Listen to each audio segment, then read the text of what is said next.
soal realisasi kompensasi dan subsidi dalam APBN 2025. Sebagaimana kita ketahui, subsidi berfungsi untuk melakukan koreksi terhadap ketidaksempurnaan pasar, market imperfection, sehingga dapat menstimulus produksi dan konsumsi.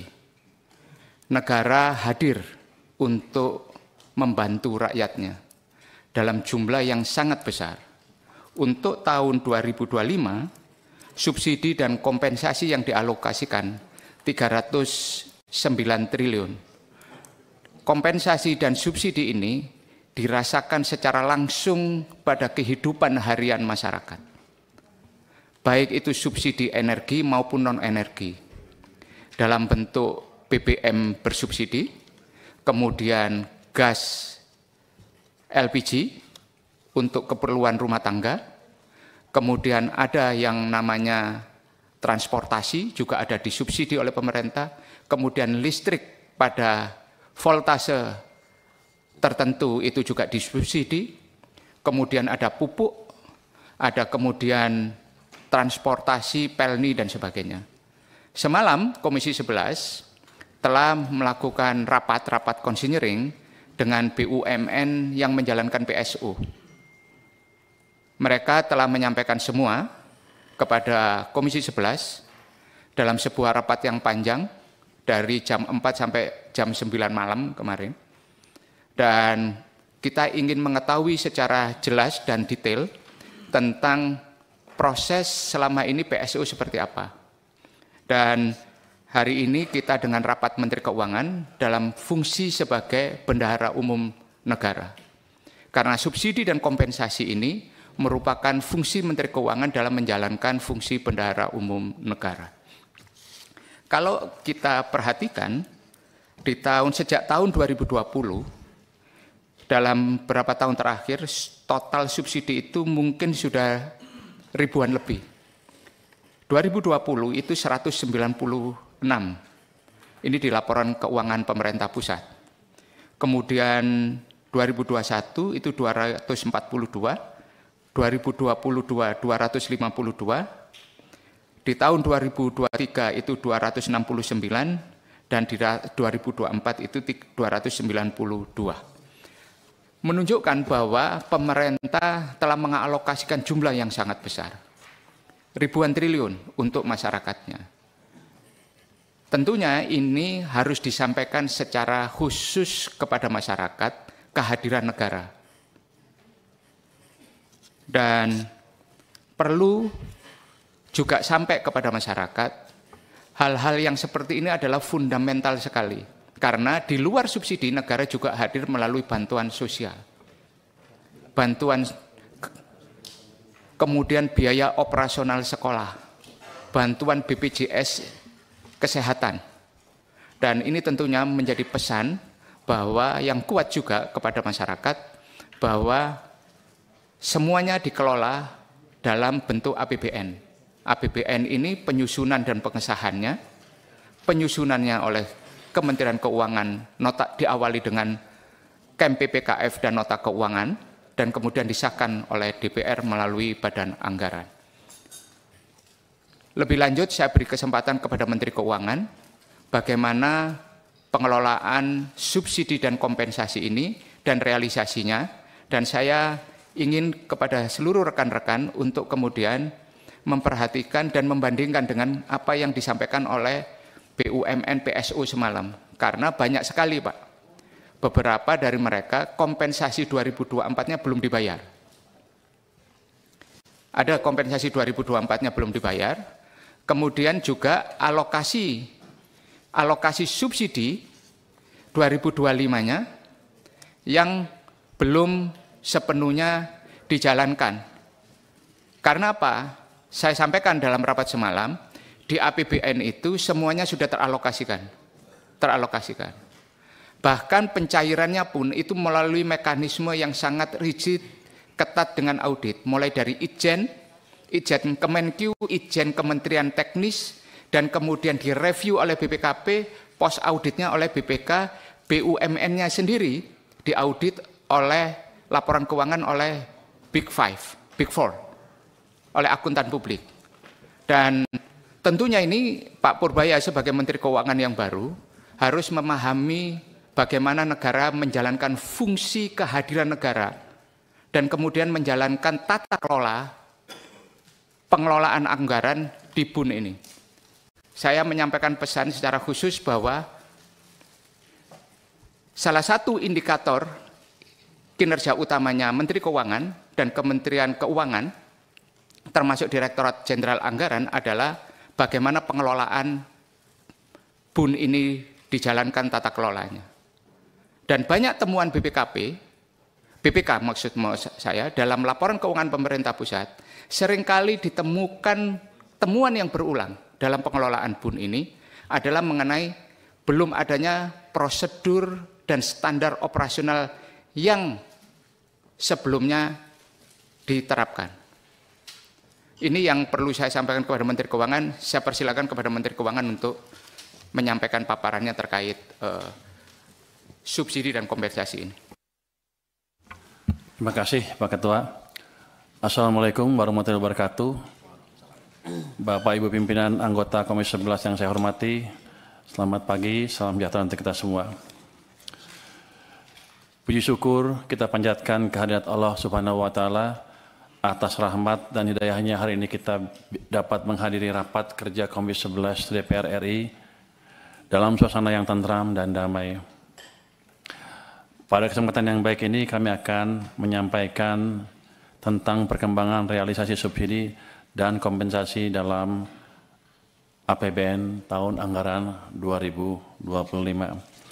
Tapi mungkin karena saya waktunya agak terbatas, saya akan agak singkat sedikit ya Pak. Cuman saya respons sedikit terhadap tadi klaim dari BUMN bahwa beberapa ada yang subsidinya belum dibayar tahun 2024. Saya sudah confirm sama tim kami di sini. 2024 subsidinya sudah dibayar penuh, termasuk kompensasinya. Yang terakhir bulan Juni ya, yang untuk Pertamina dan PLN Juni. Jadi harusnya sudah clear Pak itu. Saya nggak tahu kenapa belum masuk ke rekening mereka. Mungkin kita cek nyangkutnya di mana di mereka, tapi di tempat kami sudah kami kirim. Saya akan masuk langsung ke perkembangan dan tantangan subsidi.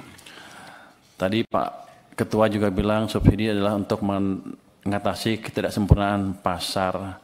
Saya setuju Pak, setuju sekali karena tidak semua anggota masyarakat bisa menikmati atau bisa menikmati kue perekonomian secara merata. Jadi subsidi adalah salah satu alat untuk memastikan mereka juga bisa menikmati kue ekonomi kita yang sedang berkembang. Tapi saya tahu juga bahwa kalau kita salah sasaran, subsidi bahkan bisa memperburuk ketidaksempurnaan pasar. Itu yang kita monitor terus ke depan. Jadi nanti BUMN juga harus lebih hati-hati kalau menyalurkan subsidi. Jangan sampai menimbulkan tadi ketidaksempurnaan di pasar kita sendiri. Relatif tingginya Ketua, bisa intrusi. Silakan Pak. Pak Menteri, sebelum maju lebih ini, tadi malam kita rapat sama BUMN itu sampai hampir jam 10 malam. Dan datanya itu data terakhir, bahwa mereka masih punya tunggakan. Nah ini harus dibuat clear dulu. Jadi mana yang benar ini? Pak. Jadi datanya mereka atau datanya Pak Menteri? Supaya kita nggak saling salah menyalahkan. 2020. Gitu Pak, tolong di-clearin dulu. Antara di dalam pemerintah, ini kan pemerintah. Itu Pak. Ya, setahu saya sampai saat sekarang ya 2024 semuanya sudah dibayarkan datanya. Nanti kalau mereka ada klaim data yang belum dibayar, suruh menghadap saya secepatnya Pak. Tapi yang data yang kita miliki seperti itu. Memang 2025 masih ada yang belum dibayarkan triwulan pertama, kedua. Tapi kita mengikuti prosedur yang sedang berjalan sekarang. Kalau kita lihat nanti bulan Oktober yang triwulan pertama, kedua akan kita bayarkan penuh. Ya. Jadi silakan itu, dilanjut Pak. Oke. Jadi tolong nanti BUMN-nya menghadap kami Pak. Kamu bawa nggak? Nggak kan?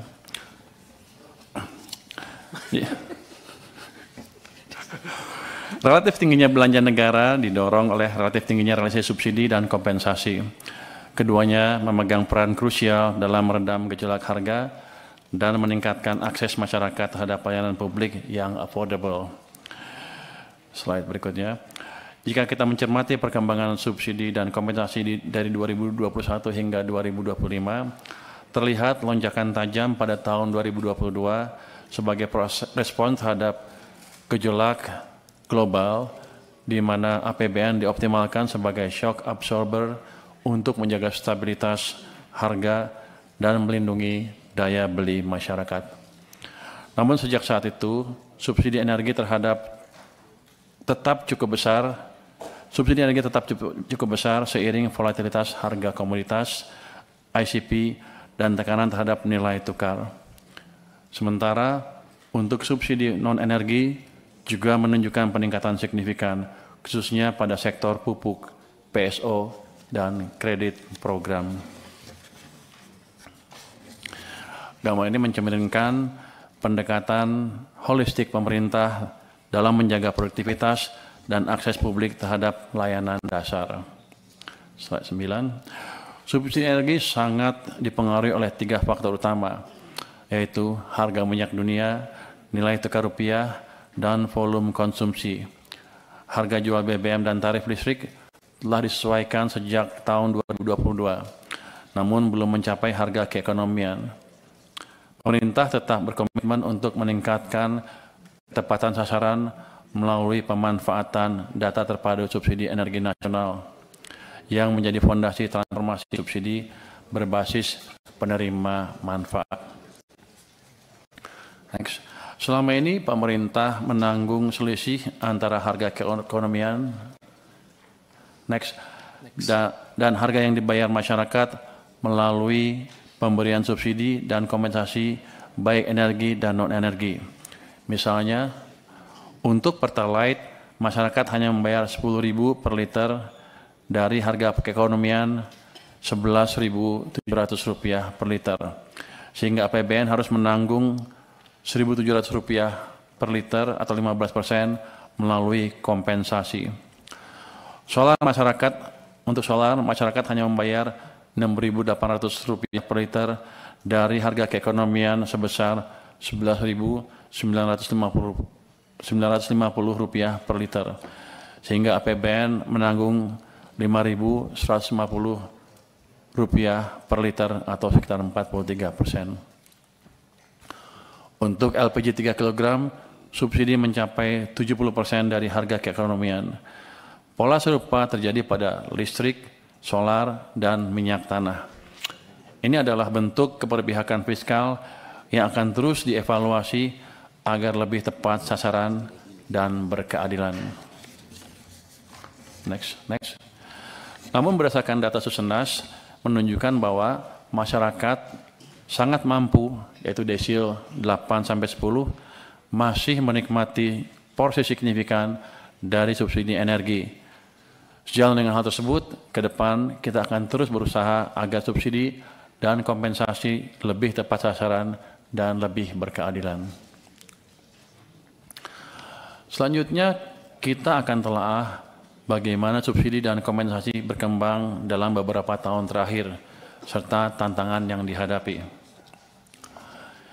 Hingga 31 Agustus 2025, realisasi subsidi dan kompensasi mencapai sekitar Rp218 triliun, dipengaruhi oleh fluktuasi harga minyak mentah Indonesia atau ICP, depresiasi nilai tukar, dan pertumbuhan volume konsumsi barang bersubsidi.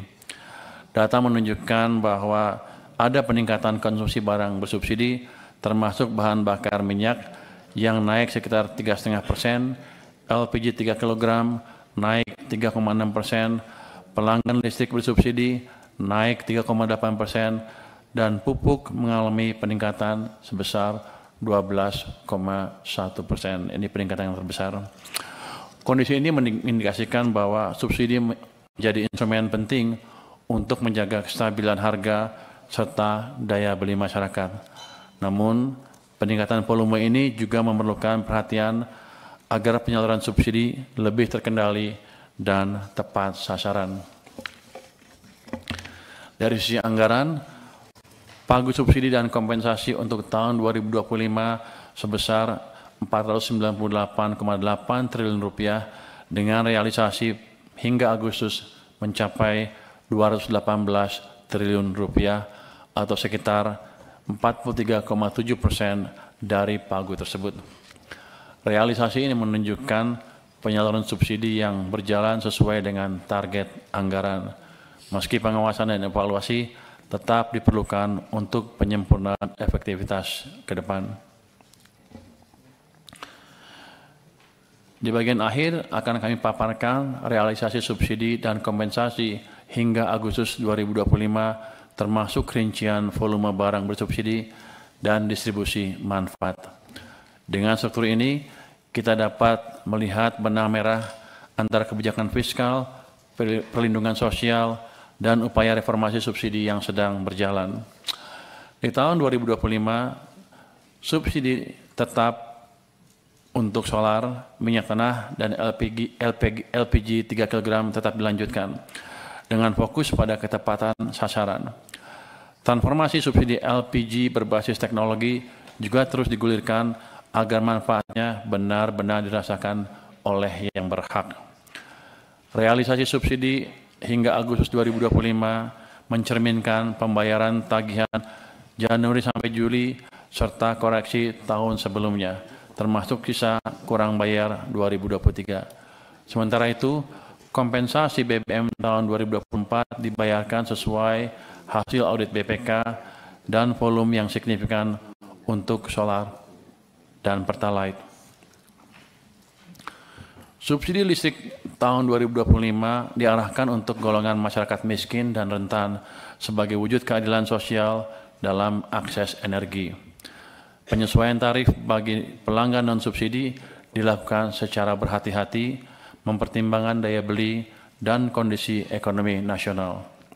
Pemerintah juga mendorong transisi energi yang efisien dan berkelanjutan dengan memperhatikan aspek sosial, fiskal, dan lingkungan. Hingga tahun 2025, realisasi subsidi listrik mencapai 55,9% dari pagu APBN, mencakup tagihan Januari-Juli dan sisa kurang bayar 2023. Kompensasi listrik mencakup beban triwulan 4 tahun 2024 dengan penyaluran subsidi dan kompensasi yang telah melampaui target APBN. Yang saya tekankan lagi di sini bahwa seluruh tagihan tahun 2024 sudah dibayar penuh. Nanti kalau ada yang kurang, tolong Danantara atau BUMN yang terlibat segera menghubungi saya biar saya selesaikan secepatnya. Demikian Pak Ketua, presentasi ringkas dari kami. Wassalamualaikum warahmatullahi wabarakatuh. Waalaikumsalam warahmatullahi wabarakatuh. Pak Menteri Keuangan yang saya hormati, terima kasih atas paparan yang telah disampaikan. Perlu saya sampaikan, Pak, bahwa kita itu ada skema ketika subsidi yang berbasis kuota itu melewati kuota yang ada, kemudian diterapkan apa yang dinamakan biaya kompensasi.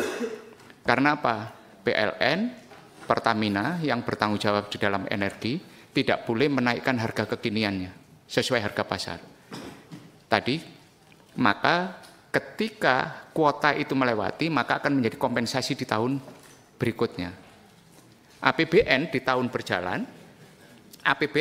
berjalan harus bertanggung jawab terhadap subsidi di tahun sebelumnya dalam bentuk biaya kompensasi. Apakah mekanisme ini nanti apakah akan tetap di rezimnya Pak Purbaya sebagai Menteri Keuangan akan tetap digunakan seperti ini, atau kemudian alokasi subsidinya yang Bapak naik turunkan. Nah ini yang harus kemudian nanti ke depan harus diklirkan, Pak. Karena kompensasi dan subsidi itu grafiknya sama, Pak. Grafiknya sama persis. Cuma di dalam komponen APBN kita itu diberikan nama yang berbeda. Di tahun berjalan itu dinamakan subsidi, dan ketika subsidi melewati kuota menjadi beban APBN di tahun berikutnya. Nah, ini yang harus Bapak, kemudian tim Bapak itu harus merumuskan ulang apakah ini sudah kondisi ideal. APBN di tahun berjalan masih menanggung kompensasi dari tahun sebelumnya. Perlu saya sampaikan, Pak, semalam kami dapatkan data dari salah satu subsidi listrik. Kompensasi kuartal pertama PLN itu ada 27 triliun. Saya memperkuat apa yang disampaikan oleh Pak Mekeng. Ada, Pak. Kompensasi. Artinya apa? Berarti kompensasi di tahun 2002 itu adalah kompensasi untuk tahun 2024, Pak. Untuk dari APBN 2024. Kalau kita mengatakan ada kompensasi 2025, itu berarti beban subsidi yang melebihi kuota di tahun 2024, kemudian menjadi biaya kompensasi dan belum dibayar, Pak. 27,6 triliun. Kemudian ada juga disampaikan mengenai diskon listrik yang belum dibayar sekitar 13,6 triliun. DIPA kekurangan subsidi tahun 2024 sebesar 3,82 triliun PLN. Nah, ini jelas, Pak. Jadi kalau Bapak nanti dapat penjelasan dari anak buah Bapak bahwa semuanya sudah dibayar, ya harus Bapak cek ulang. Ini kita bukan saling menyalahkan, Pak. Kita ingin memperbaiki tata kelola. Karena jangan sampai BUMN yang mendapatkan tugas PSO ini, kemudian yang menjadi tugas mereka dijalankan, tapi kewajiban-kewajiban yang bersifat finansial yang sudah dialokasikan itu kasih giliran nih ke fraksi. Sebentar, Pak, saya kasih pengantar. Karena Menteri udah mau jalan, jangan nanti pas kita ngomong nggak ada waktu lagi. Saya kasih pengantar itu, Pak. Saya beri kesempatan kepada seluruh anggota untuk mulai bertanya. Per fraksi dulu ya. Enggak, saya jawab dulu, Pak. Pernyataan Bapak barusan. Nanti kan sejenis kali-kali pertanyaan yang lain kan. Jadi kalau kita lihat, Pak, betul memang ada subsidi kompensasi, tapi tidak dibayar di tahun berikutnya. Sebetulnya dianggarkan di tahun yang sama. Cuman karena ada proses verifikasi dan lain-lain, biasanya terlambat beberapa bulan. Jadi yang triwulan pertama tahun dan kedua tahun ini sudah dibayarkan, akan dibayarkan kapan? Oktober, Pak. Oktober tahun 2025 ini. Yang 2024 sudah dibayarkan semua. Cuman yang triwulan keempat bergeser ke awal tahun karena ada perlu waktu untuk verifikasi, audit BPK dan lain-lain. Tapi dianggarkannya di tahun yang sama sebetulnya. Jadi bukan dibayar tahun berikutnya, tapi dibayarkan sesuai dengan peraturan yang ada. Itu ada Perpresnya. Kita harus ikutin, termasuk dari BPK, dari Irjen kami, yang saya BPKP juga. Tapi yang saya pertanyakan juga kata teman-teman di keuangan, kenapa lama sampai 4 bulan, 5 bulan. Ke depan mungkin akan kita perbaiki itu prosesnya secepat mungkin sehingga 1 bulan setelah mereka ajukan kita bisa keluarkan uangnya. Saya beri kesempatan kepada PDI Perjuangan, setelah itu Golkar, Pak Mekeng. Baik, terima kasih pimpinan dan anggota Komisi 11, Menteri Keuangan beserta jajarannya. Ada Pak Wamen juga. Ya, Pak. Pertama, memang tadi telah disebutkan ya bahwa kita ini mendukung subsidi sebagai bagian dari keperpihakan kepada masyarakat. Tapi tadi yang disampaikan juga oleh Pak Menteri adalah dan yang menjadi concern kita bersama bagaimana subsidi dan kompensasi ini adalah tepat sasaran dan berkeadilan. Nah, di sini salah satunya yang dijadikan andalan adalah adanya dana tunggal sosial ekonomi nasional. Nah, ini satu hal yang perlu disampaikan sebelumnya bagaimana dan dengan adanya data ini gimana. Tetapi satu hal juga yang sebetulnya belum disinggung dalam hal ini adalah mengenai penghitungan mekanisme subsidi sendiri. Ini menyangkut masalah sustainability-nya. Kami memberikan contoh yang tadi setelah kita bahas itu mengenai telahan BAKN dan juga dari hasil audit BPK terhadap subsidi pupuk. ternyata subsidi pupuk yang dikeluarkan selama hampir 200 triliun itu menghasilkan pabrik-pabrik pupuk yang tua. Dari 30 pabrik pupuk, 24 itu adalah pabrik pupuk yang tua. Yang mengakibatkan harga pokok produksinya itu tidak efisien dan tinggi. Jadi ini adalah kebijakan yang telah berlaku sejak tahun 2003 ya, yang mendasarkan kepada mekanisme penghitungan subsidi cost plus. Ini yang sebetulnya juga perlu ditinjau ulang.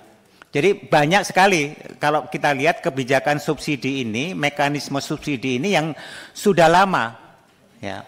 Termasuk dalam hal ini adalah saatnya dengan adanya Danantara kita perlu melakukan suatu katakanlah transformasi secara keseluruhan. Buat apa katakanlah BUMN yang notabene hasilnya dari subsidi itu menghasilkan dividen yang besar. Ini kantong kiri kantong kanan nih. Dengan begitu proses yang begitu besar, tetapi sebetulnya profitnya ini adalah sebagian besar dari subsidi. Jadi ini patut untuk ditata ulang. Saya hanya memberikan contoh mekanisme penghitungan subsidi pupuk itu sebagai salah satu contoh. Kita juga akan masuk nantinya ke subsidi listrik. Ya, mungkin Pak Febrio juga waktu itu sudah kita berikan. Dan hasil audit BPK sebetulnya perlu disampaikan. Subsidi listrik BPK mengatakan banyak yang tidak tepat sasaran di senter ini. Tapi tindak lanjut dari audit ini juga belum disampaikan. Apakah sudah dilakukan perubahan kebijakan atau belum? Ini mungkin yang perlu juga disampaikan. Karena di dalam audit BPK itu banyak sekali temuan yang menyangkut subsidi ini yang sebetulnya perlu juga disampaikan di dalam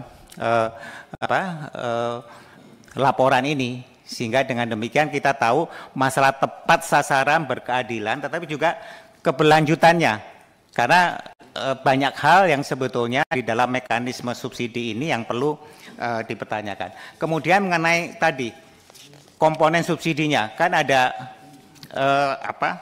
tadi Pertalite, ada segala macam. Ini sebetulnya juga menyangkut misalkan kebijakan energi. Apakah ini juga menunjang kepada energi baru terbarukan atau kepada tujuan kita untuk mencapai net zero dari lingkungan kita yang menjadi katakanlah program lingkungan kita. Karena kalau kita lihat ini yang disubsidi justru adalah energi yang sebetulnya mempunyai kandungan lingkungan yang sebetulnya tidak menuju kepada energi bersih. Hal-hal inilah sebetulnya yang perlu dilihat kembali mengenai baik itu mengenai komponen energi yang disubsidi, sehingga ini bisa tepat sasaran, berkeadilan, tetapi juga perlu ditambahkan yang berkelanjutan, sustainability-nya. Karena uang sudah keluar, kalau mekanisme subsidinya misalkan seperti pupuk itu dari mekanisme penghitungan cost plus menjadi berdasarkan market base, itu selain meningkatkan pabrik pupuk itu lebih efisien melalui revitalisasi, jumlah subsidi yang sama itu bisa menghasilkan pabrik yang lebih modern dan lebih efisien. Saya kira demikian pimpinan. Terima kasih. Terima kasih Pak Andreas. Berikutnya Pak Mekeng, saya persilakan. Terima kasih Ketua, teman-teman Komisi 11 yang saya hormati, Pak Menteri beserta Wakil Menteri dan Dirjen beserta jajaran yang saya hormati. Pak Menteri, masalah subsidi ini intinya cuma proses verifikasi di dalam pembayaran subsidi ini terlalu berpanjang sekali. Ada 2, kadang-kadang 3 lembaga yang melakukan verifikasi. Nah itu yang menghambat proses pencairan subsidi yang harus ini. BUMN ini kan ada 2 fungsi, satu sebagai profit oriented dan satu PSO. Nah ini yang mengganggu ini kan yang PSO. Bukunya tidak dipisah, bukunya satu buku. Jadi orang suka bilang, Malaysia itu nggak punya sumur yang banyak, tapi untungnya Petronas lebih besar dari Pertamina. Yang harus dilakukan evaluasi ulang adalah proses verifikasinya ini.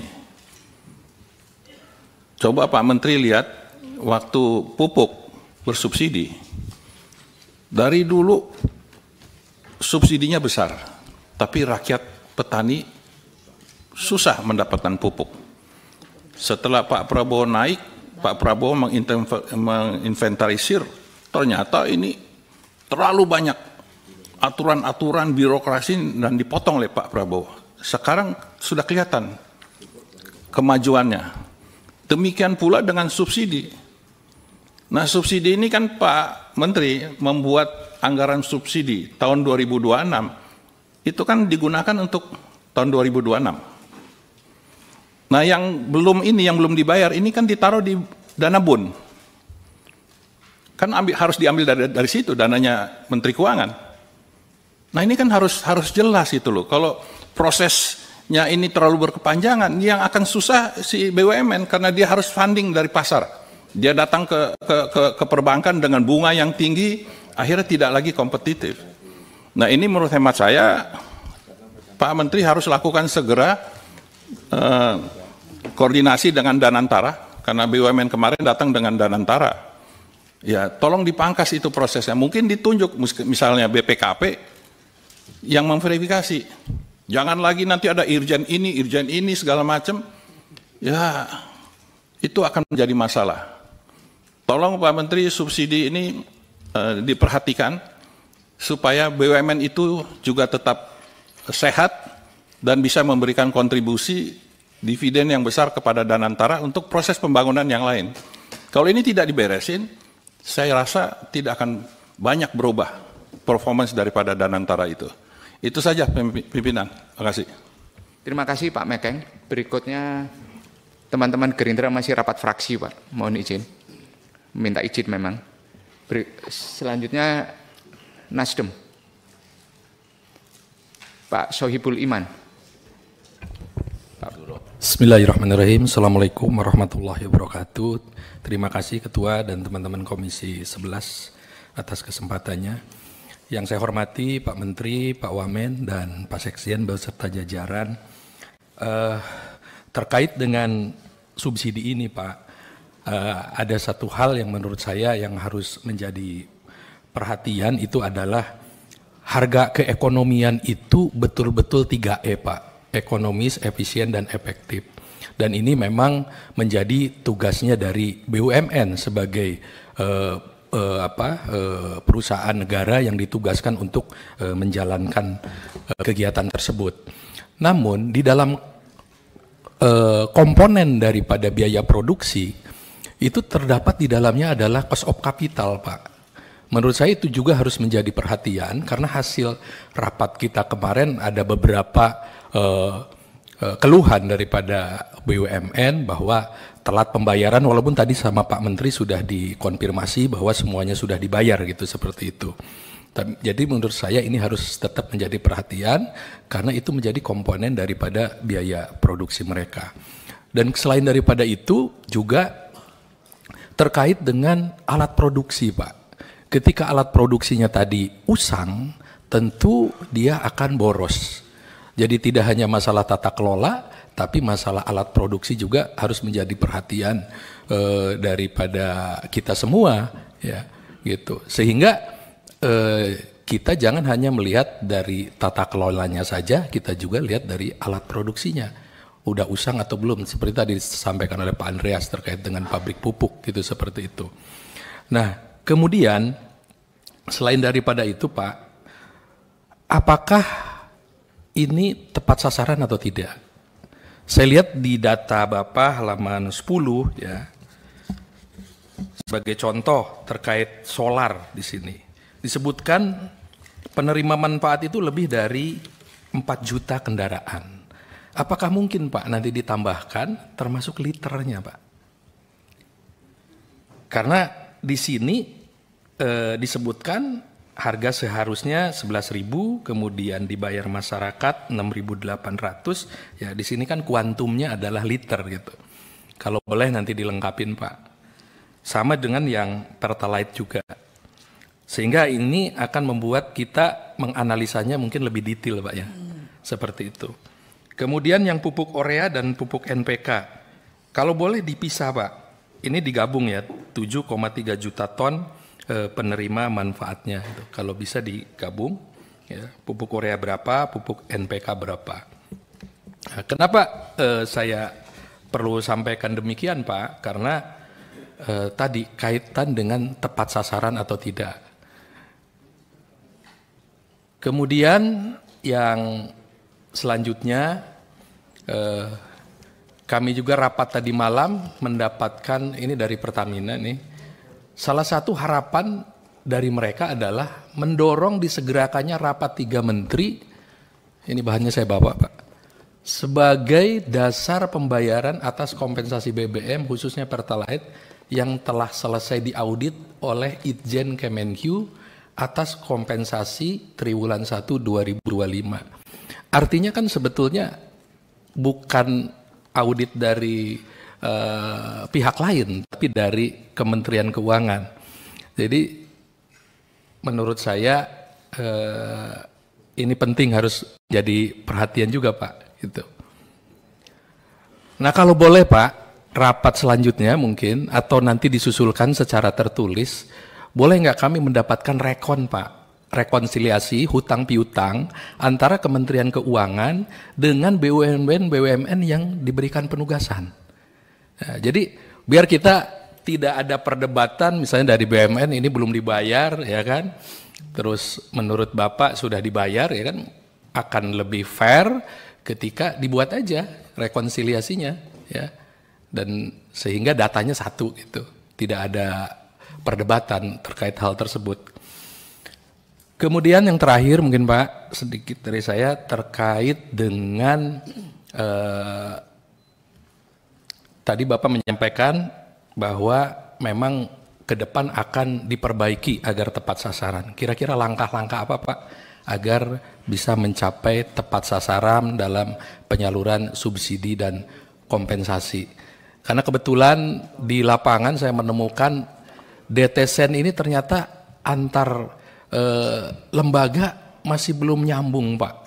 Ya, di dinas kabupaten yang bersangkutan itu dikategorikan DTSEN desil 4 dan 5, tapi ketika dia mau mendapatkan program dari kementerian lain gitu, ternyata yang bersangkutan belum terdaftar. Mungkin itu harus menjadi catatan kita, perbaikan ke depan sehingga apa yang menjadi harapan kita, subsidi dan kompensasi ini betul-betul tepat sasaran, diberikan kepada masyarakat yang betul-betul membutuhkan.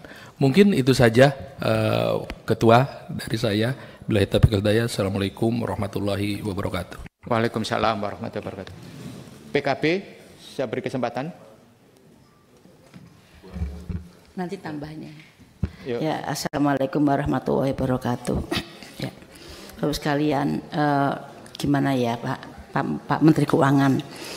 Ini kan subsidi, kebijakan subsidi, kurang bayar subsidi dan lain-lain ini kan bahasa kami itu konsensus terhadap keberpihakan pemerintah untuk tadi disampaikan Pak Menteri, masyarakat mendapatkan kue pembangunan, kue APBN dan seterusnya.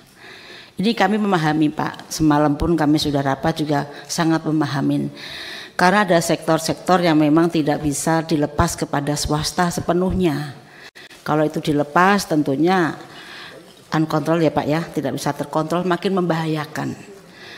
Namun subsidi yang makin tahun makin naik, barangkali mohon izin Pak Menteri dan Bapak Wakil Menteri, mungkin ada penataan fundamental kembali, sehingga subsidi tetap memang itu kebijakan yang baik, namun manajemen juga harus yang rasional. Saya semalam itu ada teman yang menyampaikan bagaimana soal subsidi listrik.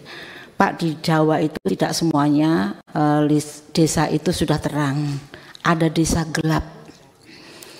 Padahal listrik itu kewenangannya di provinsi. Kalau provinsi yang begitu lebar, mereka juga tidak bisa menyelesaikan subsidi listrik atau mungkin apa itu loh Pak yang pemasangan. Nah, ini contohnya ya Pak ya, contoh saja. Akhirnya biasanya beberapa pemerintah yang mempunyai surplus anggaran itu mereka mempercepat untuk ada penanganan dan koordinasi dengan PLN. Nah, apakah ke depan Pak skema seperti ini bisa dimasukkan dalam skema dana alokasi pembantuan? Kalau diserahkan ke provinsi, ada yang cepat, ada yang lambat, tergantung satu kemauan, kedua politik anggaran, ketiga juga mengidentifikasi persoalan sehingga tertangani dengan baik. Tanpa itu rasanya pemerintahan di bawah itu misal desa, kabupaten, kota itu yang ingin segera diselesaikan karena mereka itu juga jabatan politik yang kemudian dipengaruhi dengan performa kinerja. Ini ilustrasi saja Pak, sehingga subsidinya betul-betul mencapai, ilustrasi saja. Nah,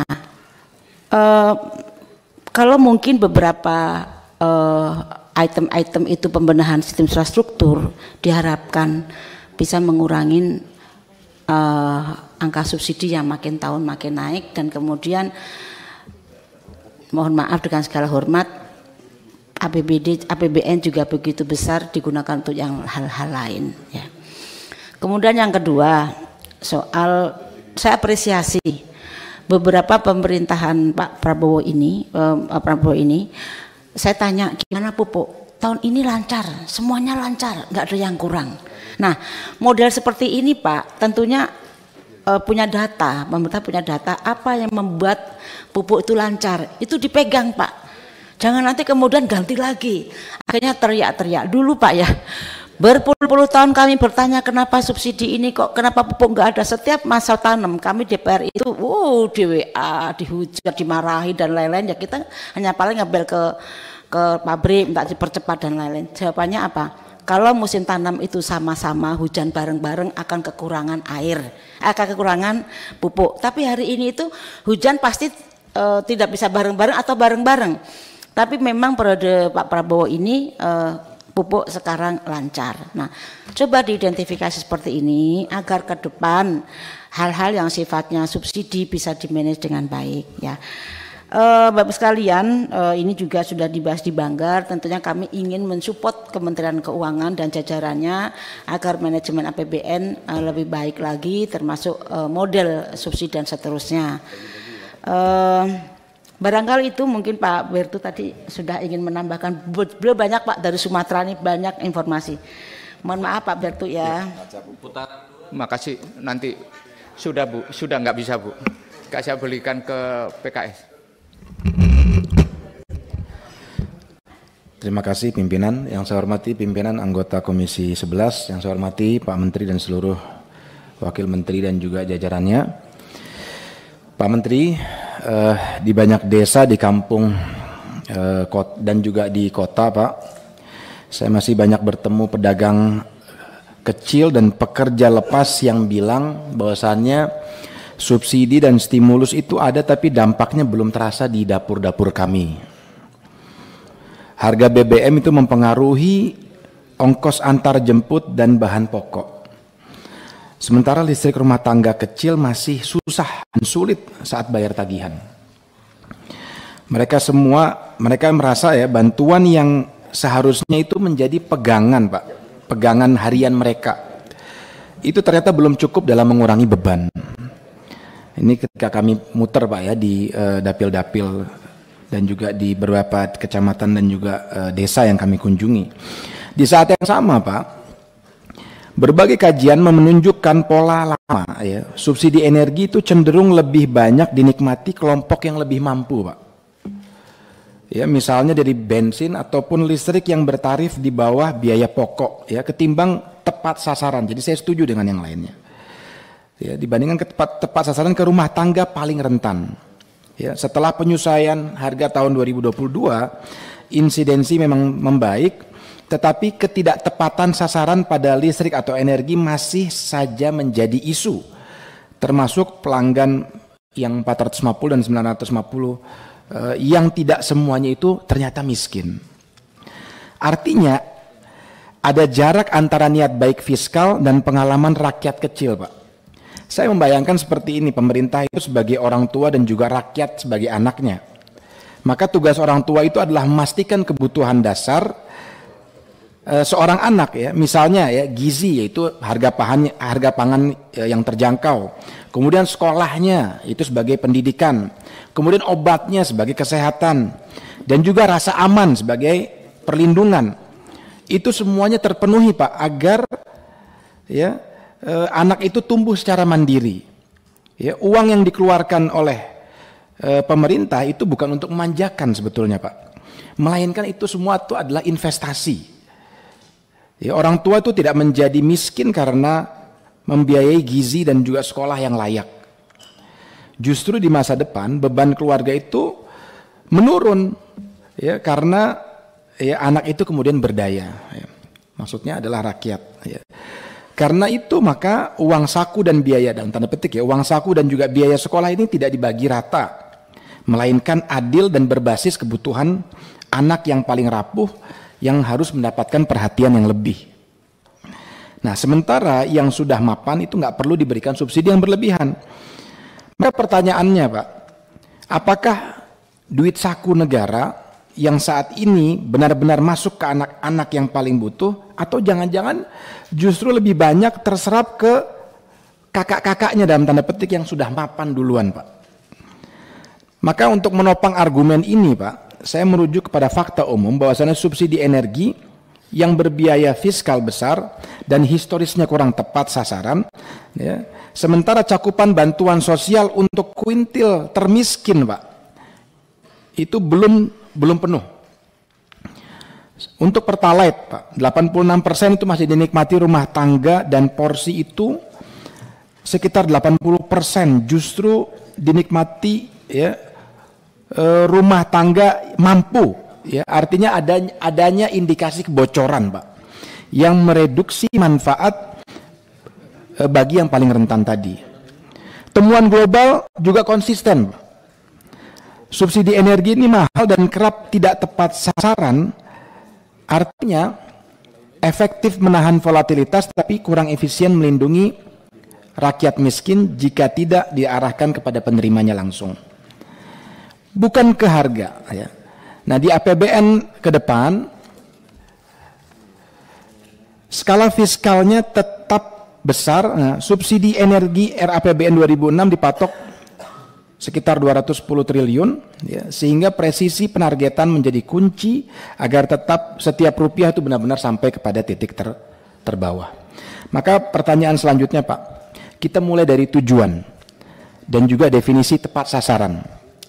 Subsidi stimulus versi Kemenkyu 2025-2026. Yang saya tanyakan adalah, ya, apa definisi tepat sasaran subsidi stimulus versi Kemenkyu tahun 2025-2026. Kemudian yang kedua, kita bahas desain, Pak. Bagaimana mekanisme teknis agar energi, ya, BBM, LPG, listrik lebih terarah ke kuintil terbawah tanpa memukul inflasi.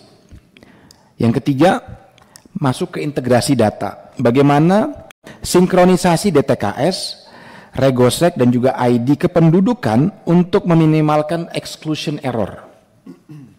Dan yang terakhir, mengenai komitmen dan juga tenggat. Metrik keberhasilan apa dan kapan melihat pergeseran manfaat yang nyata di tingkat RT dan juga RW.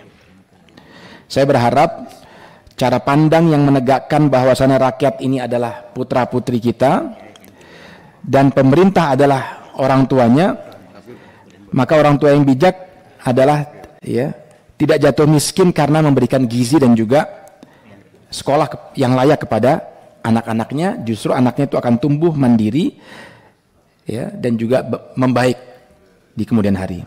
Demikian, Pak. Assalamualaikum warahmatullahi wabarakatuh. Warahmatullahi wabarakatuh. Saya ingatkan, ya, kita ngomongin masalah subsidi dan kompensasi. Saya ingatkan sekali lagi. Berikutnya saya beri kesempatan kepada PAN. Pak Primus.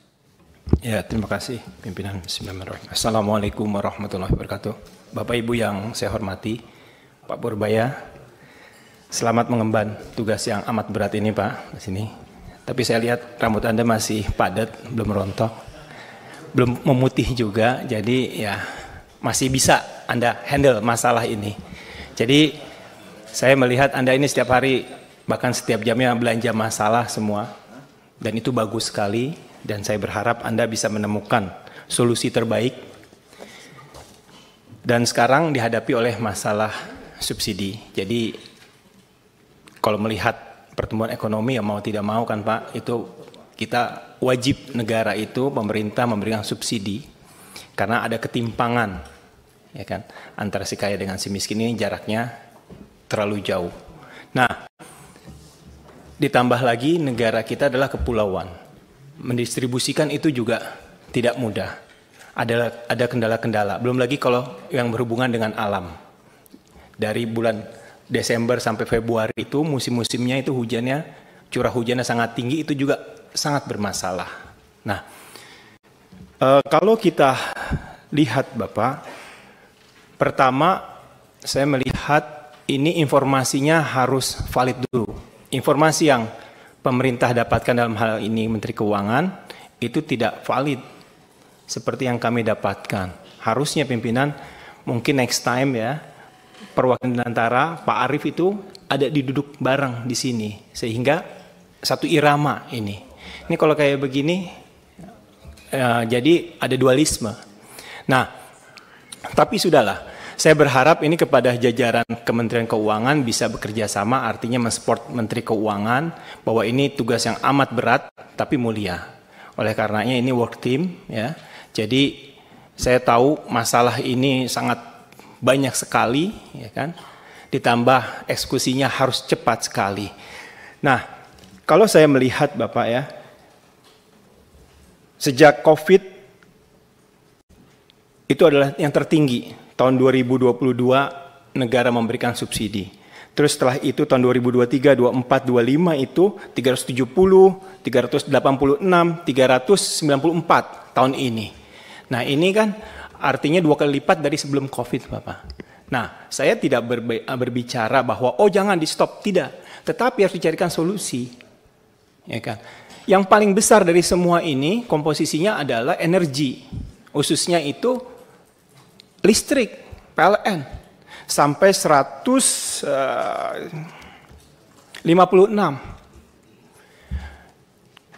Kita selama ini tidak mendengar solusi dari pemerintah. Solar cell, Pak, di negara-negara lain itu sudah ada. Tapi ironisnya di negara kita itu dijualnya itu yang termahal, Pak. Nah, Anda mau mengucurkan itu yang 200 triliun itu ya buat sektor real. Saya rasa itu bisa Pak dibangun. Teknologi dari luar, nah ini Anda tinggal arahkan. Dan dikasih insentif, Pak.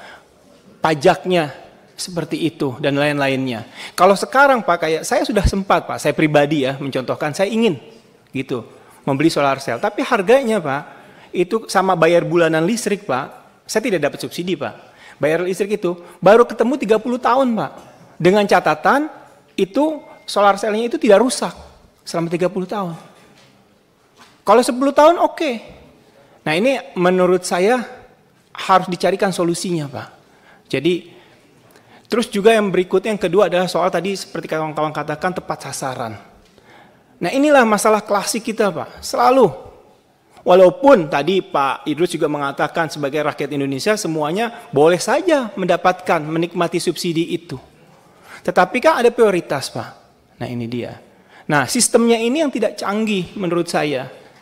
Teknologi sudah canggih ya, semua masyarakat sampai pelosok itu sudah punya smartphone. Walaupun cara menggunakannya tidak begitu paham, tapi kan sistem barcode bisa diberikan. Ini kan bisa dibangun Pak. Kris aja bisa Pak, sampai bawah itu bisa bermanfaat, mereka tahu menggunakannya. Nah ini bagaimana caranya tabung melon itu yang 3 kilo itu pakai barcode kepada siapa? Kalau saya beli pakai barcode, kayak begitu tidak bisa. Nah ini penting, ini salah satu contohnya. Terus yang berikut yang ketiga nih Pak. Ini kan sekarang harga minyak dunia masih di bawah 70. Saya mau nanya ke Menteri Keuangan yang baru ini, bagaimana kalau menghadapi kayak akhir tahun itu? Misalnya sampai $90. Ini kan membengkak semuanya. Ini menurut Pak Purbaya ini apakah masih ada, fiskalnya masih aman, mempersiapkan dan lain-lain. Karena ini tidak bisa di stop. Ya, saya berharap kita bisa mencari solusi yang terbaik, dan saya berharap bahasanya itu tunggakan pemerintah kepada BUMN yang diberikan tugas melalui yang disebut dengan PSO itu bisa diselesaikan, Pak. Itu saja. Karena yang disampaikan tadi Bapak itu tahun 2024, saya masih ingat itu dari Pertamina sendiri masih ada tagihan 9 triliun. Itu saja pimpinan, terima kasih. Assalamualaikum warahmatullahi wabarakatuh. Waalaikumsalam warahmatullahi wabarakatuh. Demokrat, saya beri kesempatan Pak Marwan C. Hasan. Assalamualaikum warahmatullahi wabarakatuh. Selamat pagi dan salam sejahtera untuk kita semua, Ketua, para Wakil Ketua dan anggota Komisi 11 yang terhormat, Pak Menteri Keuangan, Pak Wakil Menteri, Pak Sekjen, Pak Dirjen yang saya hormati. Ya, saya pikir fokus kita adalah tugas Menteri Keuangan sebagai bendahara negara. Kasihan saya lihat Pak Menteri ini disuruh mikirin bagaimana cara mengatur pupuk, kemudian mengatur solar cell gitu ya. Luar biasa Pak Menteri, tapi saya berdoa mudah-mudahan apa yang diharapkan itu bisa terjadi Pak. Tapi pagi hari ini saya dari fraksi Demokrat ingin fokus kepada tugas Bapak untuk mengatur realisasi biaya subsidi dan kompensasi ini ya. Yang pertama yang menjadi concern saya adalah terkait carry over Pak. Setiap tahun kita lihat bahwa jumlah carry over dari kompensasi tahun sebelumnya ke tahun berikutnya ini kan masih cukup besar. Kalau kita lihat tadi kan seperti disampaikan Pak Menteri, BBM itu 31 triliun, kemudian listrik itu 37,5, ini kan cukup besar Pak. Kalau ini kan bisa kita kecilkan, tentu uang itu akan lebih bermanfaat kalau kita gunakan untuk pembangunan pada tahun terkait.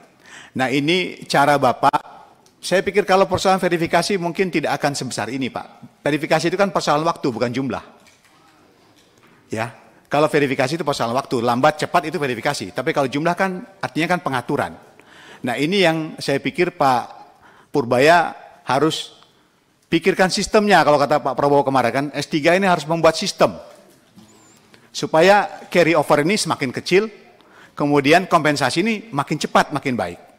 Sehingga dana itu bisa segera diputarkan oleh BUMN terkait. Itu Pak yang pertama Pak. Sistemnya seperti apa yang akan Bapak buat. Yang kedua, tadi menyambung yang disampaikan oleh teman-teman. Ya kalau kita lihat sekarang ini harga minyak bumi ini landai-landai Pak. Ya pada kisaran 70. Tapi kan kita tahu, kalau $1 saja, dia di atas asumsi APBN kita 2025 yang 82, maka Bapak perlu tambahan 10 triliun. 10 triliun Bapak persiapkan. Nah ini bagaimana Pak? Kita kan nggak tahu ini. Persoalan Timur Tengah, Ukraina, kemudian perang dagang dan lain sebagainya, ke depan ini seperti apa? Seberapa siap Bapak? Kalau turun saya pikir Pak Purbaya sangat siap. Tapi kalau dia naik di atas asumsi makro yang sudah kita sepakati, kesiapan Bapak seperti apa? Di mana $1 itu akan berdampak pada tambahan belanja Bapak 10 triliun. Saya pikir itu Ketua, terima kasih. Wassalamualaikum warahmatullahi wabarakatuh. Waalaikumsalam. Saya beri kesempatan kepada Pak Fauzi dari meja pimpinan. Terima kasih Pak Ketua, Pak Menteri, Pak Sekjen, Pak Dirjen, Pak Wamen yang saya hormati, yang saya banggakan. Saya mau nanya, izin bisa TikTok Ketua ya. Pertama tentang dana subsidi tahun 2025, di outlook kami itu kan sebesar kurang lebih 307 triliun, tapi penjelasan Bapak tadi 479 triliun Pak. Mungkin apa tambahan dari BABU, nanti Bapak jawab langsung ya. Itu satu. Yang kedua, saya sepakat sebagian dengan kawan-kawan, yang kita fokus dengan Pak Menteri yang baru ini, sahabat kita di LPS ini dulunya, yang kemarin sudah jadi badan Pak. Jadi tidak hanya lagi lembaran di lembaran negara, Bapak sudah badan, artinya bisa sejajar dengan OJK dan BI Pak. Yang kedua saya pengen fokus Pak, sama dengan kawan-kawan sebelumnya, Bapak sebagai bendahara umum negara, itu satu. Pertama, tujuannya adalah memastikan bahwa dari gelombang tuntutan masyarakat yang begitu besar ini, bahwa pemerintah hadir dalam konteks subsidi dan kompensasi Pak. Itu pertama. subsidi dan kompensasi itu memberikan harapan baru agar pertumbuhan ekonomi di tingkat masyarakat itu bisa meningkat, daya beli masyarakat itu bisa meningkat. Yang kedua, anggaran di hulunya adalah bagaimana anggaran ini bisa tersedia, sehingga BUMN ataupun subsidi energi non-subsidi ini anggarannya Pak Luki dari tahun ke tahun itu kuartal pertama, kuartal kedua, baik subsidi maupun kompensasi itu bisa terbayar. Dari penjelasan kita malam tadi yang kurang lebih 7 BUMN malam tadi, mereka rata-rata Pak Thomas itu, Pak kami ini belum dibayar di kuartal pertama. Oh Pak kami ini belum dibayar di kuartal kedua. Nah kita pengen memastikan dengan Bendahara Umum Negara sebagai juru bayar, memastikan bahwa beberapa BUMN itu, baik itu energi maupun non-energi, sudah dibayar Pak Febrio. Itu kepastian itu yang paling penting. Yang ketiga, kita juga memastikan tidak bagian dari program pemerintah ini kurang lebih dalam catatan kami ada 1.376 triliun itu memang berdampak langsung dengan masyarakat Pak. Apakah PKH, apakah KIP, sembako, bantuan iuran dan seterusnya tadi itu sangat luar biasa Pak bisa membantu. Jadi jangan sampai tuntutan sebagian kepala daerah khususnya kami ini Pak baik di Komisi 11 maupun teman-teman di Banggar tiap hari Pak Luki menerima audiensi masalah pemotongan TKD Pak seperti itu. Dan kami beralasan bahwa memang ada manfaat langsung yang diterima oleh masyarakat kurang lebih 1.376 triliun itu berdampak langsung dengan masyarakat. Itu menjadi catatan penting. Yang kedua, sebagian teman-teman sampaikan tadi Pak persoalan data Pak. Tolong penyempurnaan data ini ditargetkan kapan selesainya Pak Thomas. Karena data ini kan dulu DTKS, data terpadu kesejahteraan sosial, sekarang menjadi DT-SEN, data tunggal sosial ekonomi masyarakat. Data yang begitu pula dengan BPS, sehingga data ini di samping datanya Kementerian Keuangan, data penerima subsidi itu berbeda-beda Pak. Sehingga benang merah, benang biru, benang hijaunya itu kita nggak dapat seperti itu. Nah sekarang mungkin dengan Pak Pubraya dan Pak Thomas ini bisa memaksimalkan DT-SEN, data tunggal sosial ekonomi, sehingga subsidi itu tepat sasaran, tepat guna, dan bermanfaat bagi masyarakat, sehingga ada perbaikan ekonomi dari tahun ke tahun di masa-masa yang akan datang. Terima kasih Ketua. Terima kasih Pak Fauji. Kalau dari tempat saya cuma ada beberapa hal isu Pak, yang perlu diperbaiki tadi seperti yang disampaikan oleh Pak Andreas, mengenai mekanisme penentuan harga Pak. Ini juga harus diperbaiki di dalam mekanisme subsidi ini.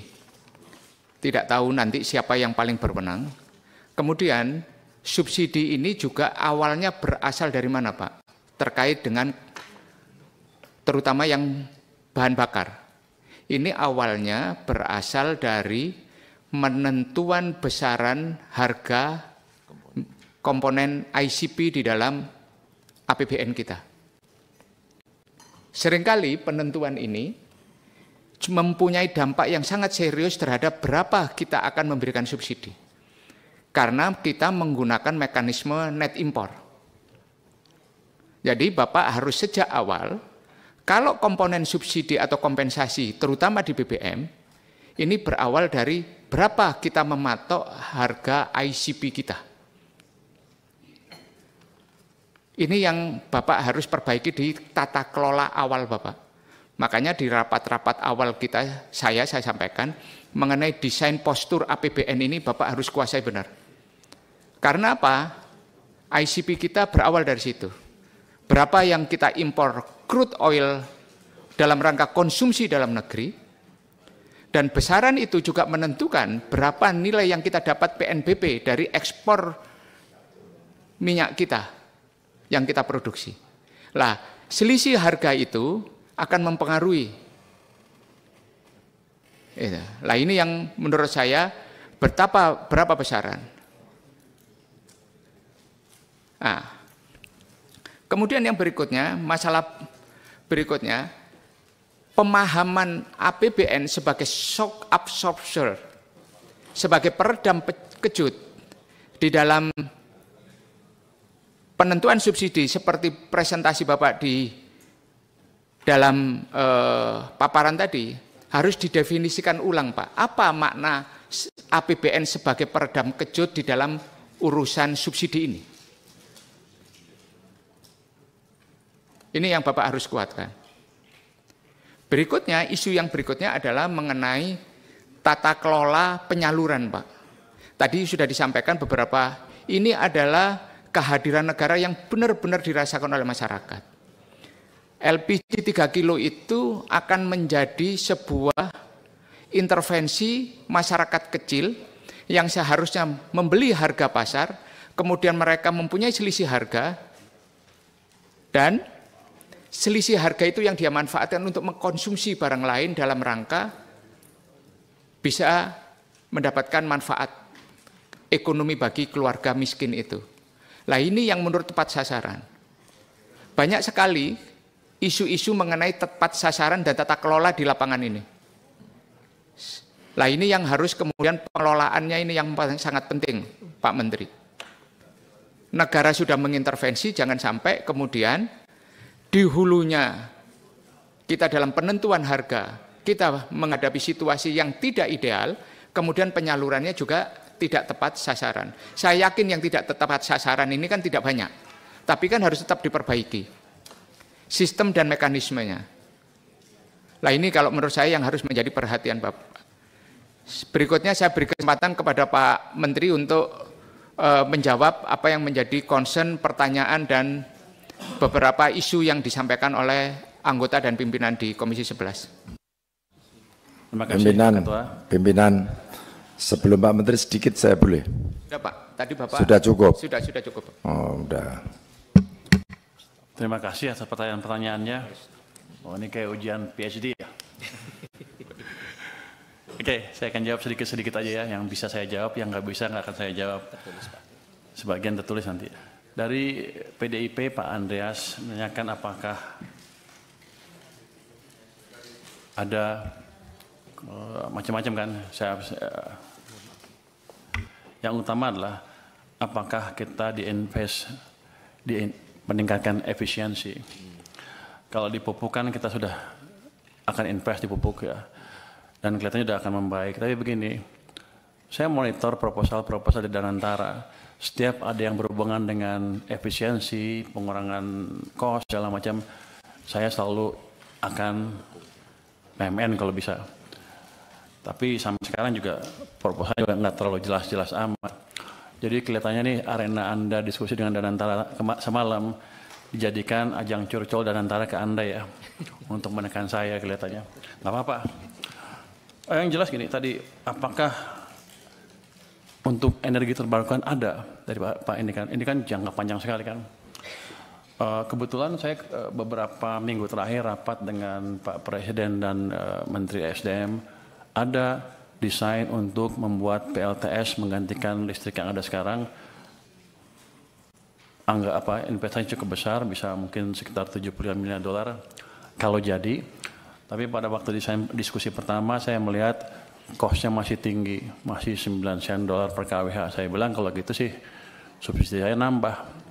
Tapi mereka sedang berusaha terus, dan kemarin sudah ada berita bagus, pada saat sekarang harganya bisa 6 sen dolar per kWh.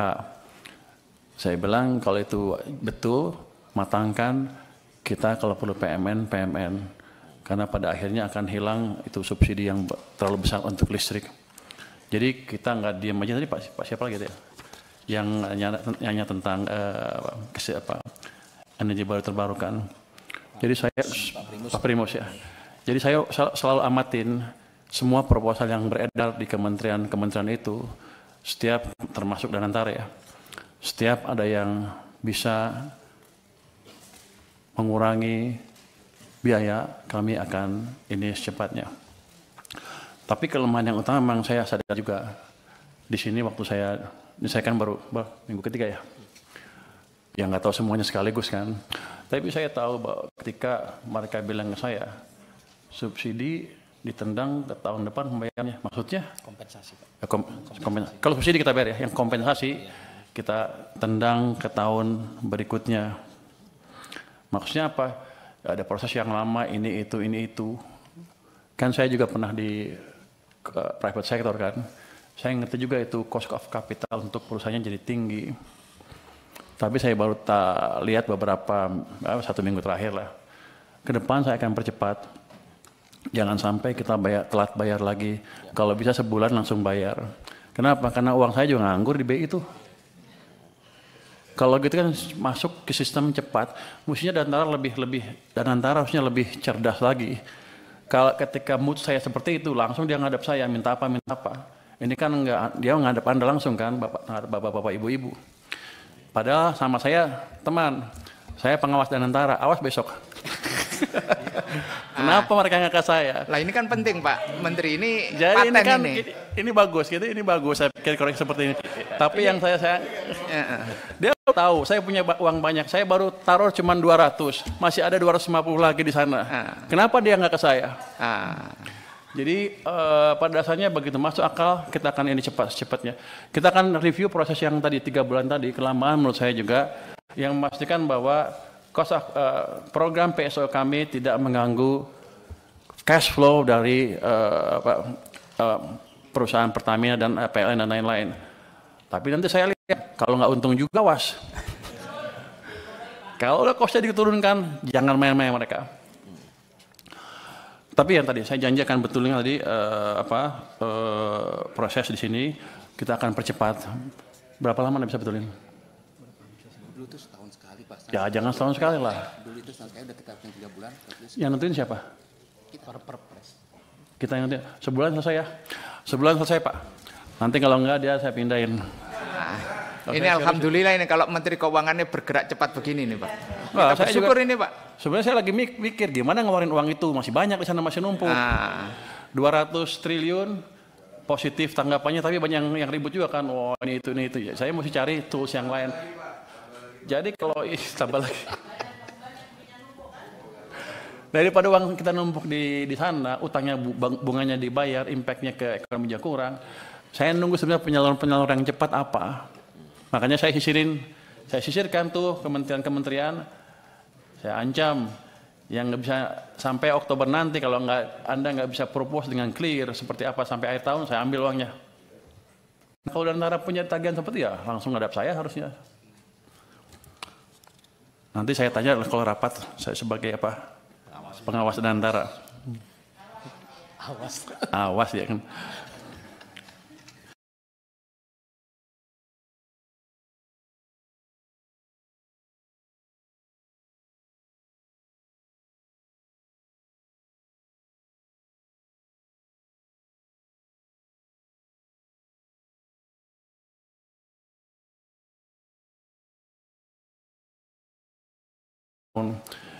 Sudah berapa tahun kita mengalami hal tersebut, sudah puluhan tahun kan.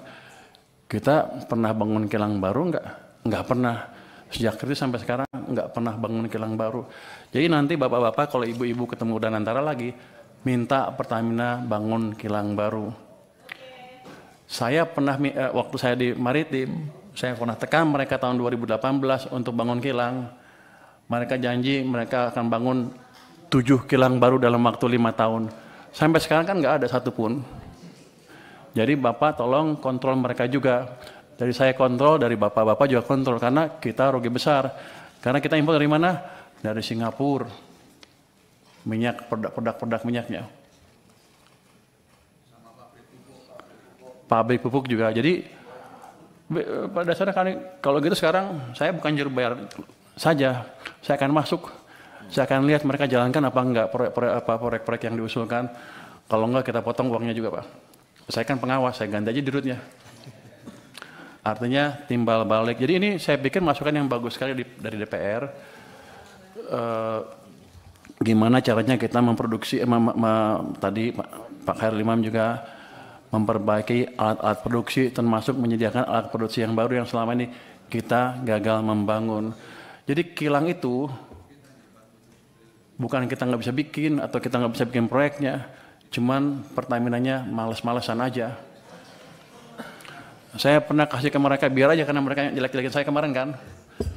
Saya pernah kasih tawaran ke mereka kalau nggak bisa bikin ya udah, ini ada investor dari Cina mau bangun kilang, Anda perlu beli 30 tahun, setelah 30 tahun Anda dapat kilangnya gratis. Pertamina bilang kami keberatan dengan usul tersebut karena kami sudah over capacity. Waktu itu saya kaget, over capacity apa?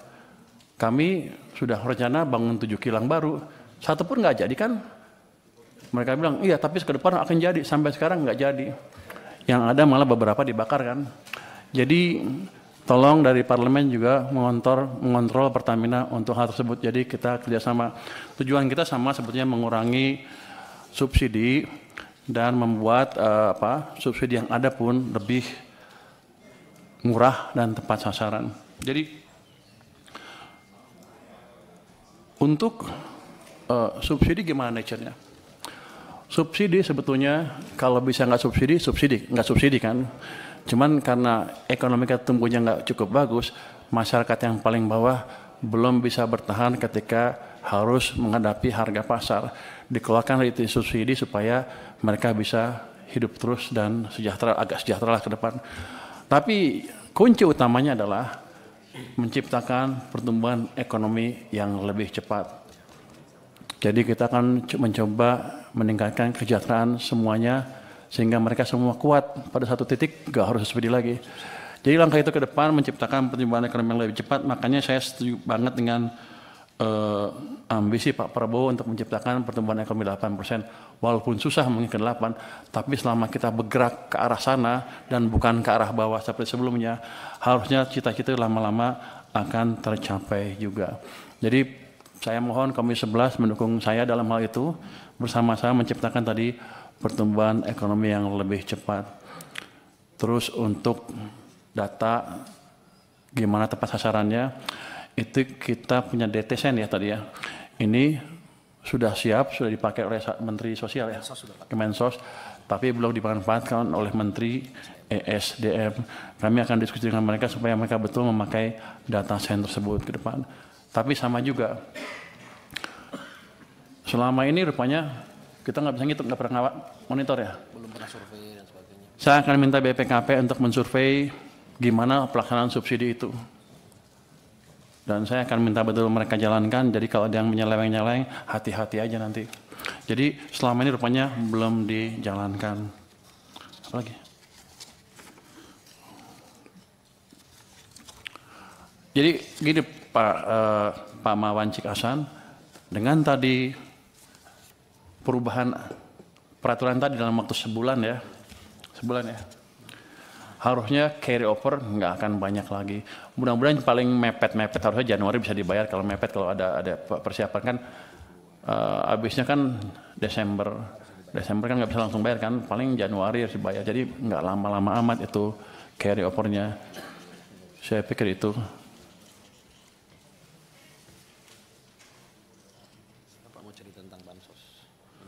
Oh, ada tadi, tapi bukan dengan subsidi itu. Ada tadi Pak Mas bahkan sudah jelaskan bahwa ada 1.300 triliun rupiah sudah langsung ke masyarakat. Jadi subsidi seolah berkurang tuh nggak berkurang betul sebetulnya. Ada program-program pemerintah langsung yang langsung menunjang kehidupan masyarakat. Ini tahun 2026 ini kuartal. Subsidi kompensasi energi belum sebenarnya tepat sasaran. Ini ada bansos 137,5 triliun, ada MBG 335 triliun, ada subsidi kompensasi energi 429,4 triliun. Jadi selain subsidi itu, let's say, yang itu jangan hitung lagi kompensasi. Jadi ada 130 dan 335 triliun yang langsung disampaikan ke masyarakat. Nanti itu kalau yang atas tadi memang kurang, kita akan bisa tambah sesuai dengan kebutuhan. Jadi kami tidak pernah melupakan beban yang dihadapi oleh masyarakat, utamanya ketika ekonominya sulit seperti kemarin. Mudah-mudahan ke depan semuanya bisa membaik lagi. Saya mohon dukungan dari Komisi 11 agar betul-betul fiskal kami betul-betul bisa menjadi shock absorber yang efektif ketika ekonomi sedang turun. Saya harus menjelaskan apa itu shock absorber. Kira-kira seperti countercyclical. Kalau ekonomi lagi bagus ya mungkin masyarakat punya uang banyak, ya nggak apa-apa, belanja sendiri. Tapi kalau ekonomi sedang turun, pasti kan banyak pengangguran. Semua masyarakat akan terkena yang atas sampai yang bawah ketika ekonominya turun. Tapi yang paling menderita adalah yang bawah.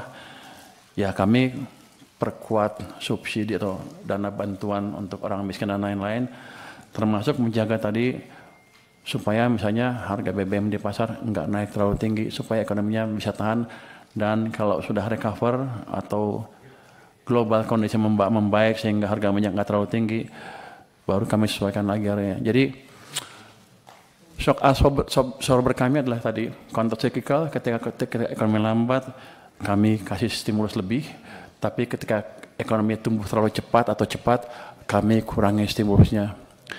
Itu mungkin jawaban singkat dari kami, Pak. Terima kasih. Wassalamualaikum warahmatullahi wabarakatuh. Waalaikumsalam warahmatullahi wabarakatuh. Tadi paper terakhir menarik Pak datanya. Ada 901 triliun subsidi dan bantuan sosial yang dialokasikan di APBN kita untuk masyarakat, Pak. 901 triliun. Dan itu pesan yang sangat kuat, kehadiran negara untuk masyarakat, Pak. Itu juga berkas bimbingan Komisi 11 juga sehingga kita bisa menyalurkan sebesar itu. Kalau dukungan nggak usah diragukan, Pak.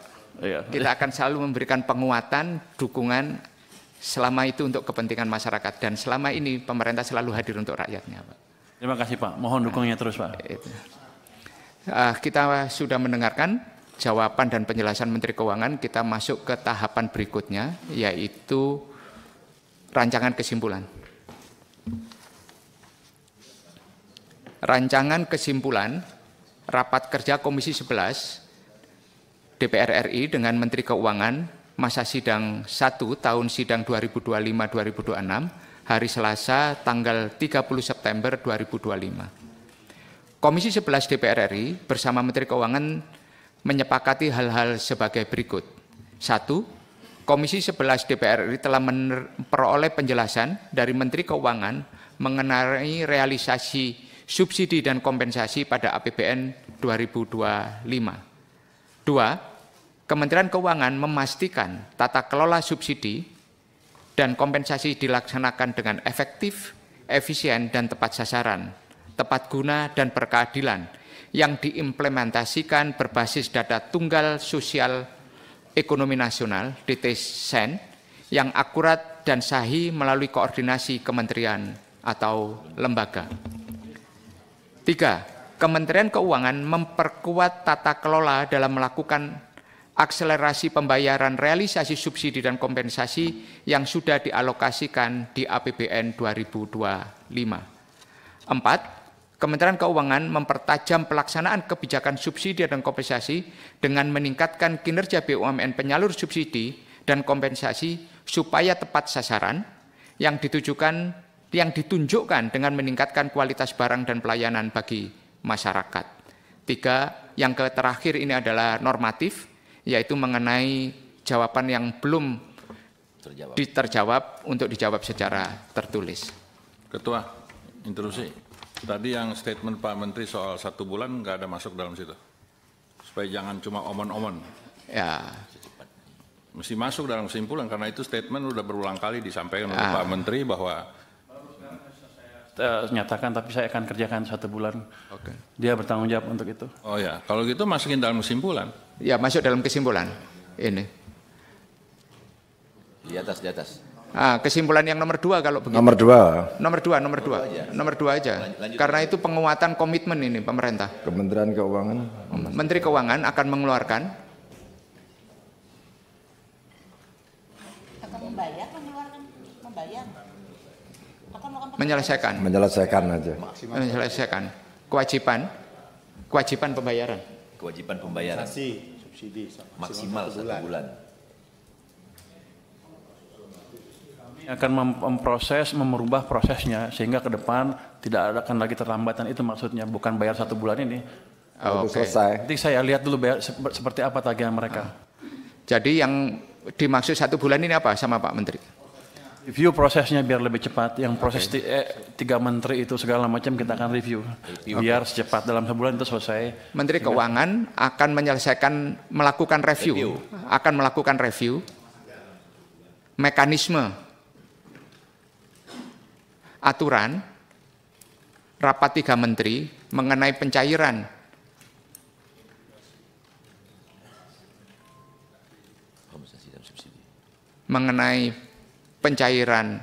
Izin Pak Ketua, izin. Sebentar, ini Bu, sebentar, Bu. Ini Sebentar, kan Bu. Kita Sebentar, kenapa mengatur 3 menteri di dalam kesimpulan yang kita bahas ini kan di dalam tugas kita Komisi 11. Jadi tadi yang disampaikan di dalam rapat itu bahwa pencairan itu melibatkan rapat 3 menteri.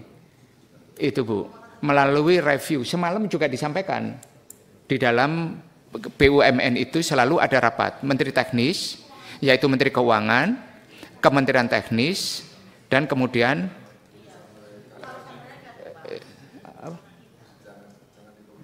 apa?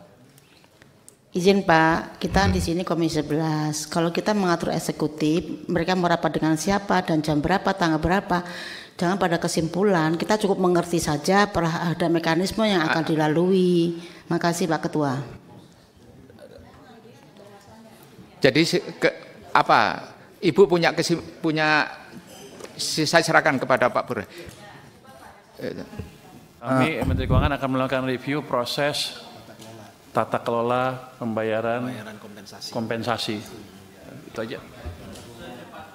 Secepat-cepatnya Pak. Kalau enggak ada out of the box Pak. Secepatnya. Kalau enggak ini bisa setahun. 1 bulan udah selesai itu reviewnya. Udah jadi baru.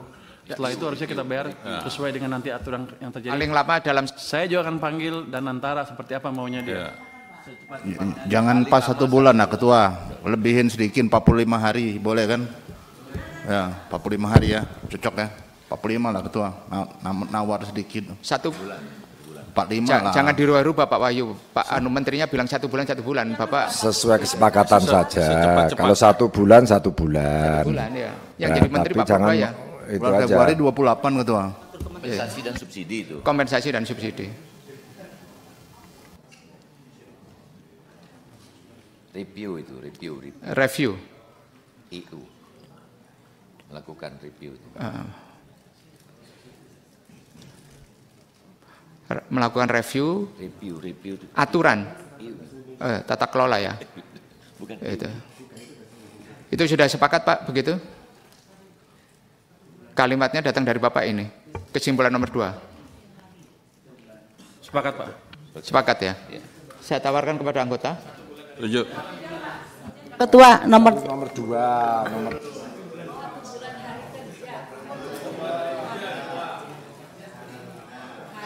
Kalau 1 bulan hari kerja itu berarti kita ngomong 30 hari kerja. Apa 1 bulan saja. Ini yang saya minta komitmen Bapak itu 30 hari kalender, 1 bulan kalender, 30 hari kerja. Kalau 30 hari kerja itu 45 hari. Ya. 45 hari Ketua. Kamu beraninya berapa? Yang mana yang berani? Yang mana? Apa 30 hari kerja Pak? 30 hari kerja Pak. Udah itu aja. Apa? 30 hari. Udah. Ini Menteri Keuangannya hebat ini, nantang. Siapa? Ini luar biasa nih Menteri Keuangan. Itu. Kita berikan dukungan penuh ini. Ketua. Mungkin harus ditambahkan setelah melihat hasil itu verifikasi. Okay. Karena kan nggak mungkin 1 bulan harus dibayar begitu aja. Tentunya verifikasinya harus ada. Proses tata kelola itu Review proses tata kelolanya Pak. Review proses tata kelolanya bukan bayar. Setelah itu jadi pembayaran itu proses melakukan verifikasinya itu yang dipercepat. Iya. Jadi kalau verifikasinya kelamaan, ya pasti ke Menteri Keuangan juga kelamaan. Nggak mungkin lama Pak. Kalau Bapak negur saya, masa saya lama-lamain lagi? Enggak, yang verifikasi kan bukan Menteri Keuangan, itu ada pihak lain. Gitu loh. Yang lain sama juga biar lebih cepat juga. Kalau mereka nggak bisa cepat, saya potong anggarannya.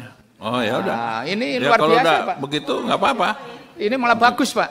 Harus dipercepat semua. Ya tata kelola. Ya udah, kalau kayak gitu udah bagus. Gitu loh. Yang penting bisa terjadi. Ya. Yang penting jangan sampai tertunda-tunda. Ini luar biasa nih Menteri Keuangan. Yang lain Bapak udah sepakat? Yang nomor 2 dikoreksi Kementerian Keuangan Pak. Nanti kalau itu saya sendiri Pak. Oh ya Kementerian Keuangan. Kementerian Keuangan. Itu personal tuh Pak.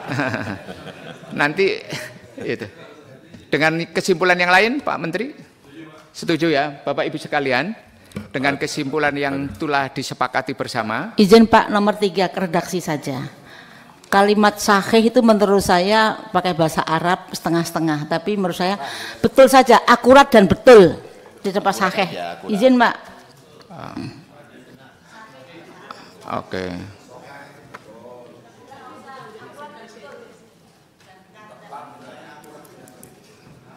Tepat dan akurat itu aja, biar nggak usah ini. Yang akurat melalui koordinasi. Akurat udah bagus lah, akurat udah pasti tepat Pak. Iya. Sudah kita sepakati ya. Bapak Ibu sekalian, dengan disetujunya kesimpulan ini, maka Menteri Keuangan sudah sepakat kita jadikan kesimpulan raker kita hari ini. Ini luar biasa, rapatnya cepat, jawabannya cepat, responnya cepat ini Pak. Menteri Keuangan ini. Saya beri kesempatan Pak, closing statement sebelum menutup acara ini. Assalamualaikum warahmatullahi wabarakatuh. Saya mengucapkan terima kasih telah diundang oleh Komisi 11 dalam acara rapat kerja berkaitan dengan utang-utang Menteri Keuangan yang supaya dipercepat bayarnya. Tapi terus terang memang udah menjadi pikiran saya cukup lama, kenapa ditunda? Kalau ditunda kan cost of capitalnya tinggi perusahaan-perusahaan itu, akhirnya mereka untungnya juga berkurang. Sementara pemerintah bisa bilang, oke, subsidi saya aman, apa anggaran saya aman. Harusnya nggak begitu. Setelah kita memberikan tugas ke suatu badan usaha, harusnya kewajiban pemerintah juga dipenuhi tepat waktu, sehingga tidak mengganggu badan usaha tersebut. Mudah-mudahan ke depan diskusi seperti ini akan berjalan terus, dan kami juga mohon bantuan Komisi 11 kalau ada danantara yang lambat-lambat, Anda juga menegur mereka. Terima kasih atas masukannya. Wassalamualaikum warahmatullahi wabarakatuh. Waalaikumsalam warahmatullahi wabarakatuh. Kebetulan danantara juga mitranya Komisi 11 Pak. Semalam kita sudah konsinyering sama mereka dalam sebuah rapat yang sangat panjang Pak. Jadi hasilnya sudah kita sampaikan, dan mudah-mudahan terakselerasi dengan rapat dan respon Menteri Keuangan yang luar biasa cepat memberikan respon dan mencarikan solusinya Pak. Dengan mengucapkan alhamdulillahirabbil alamin, rapat ini saya nyatakan selesai dan saya tutup. Assalamualaikum warahmatullahi wabarakatuh.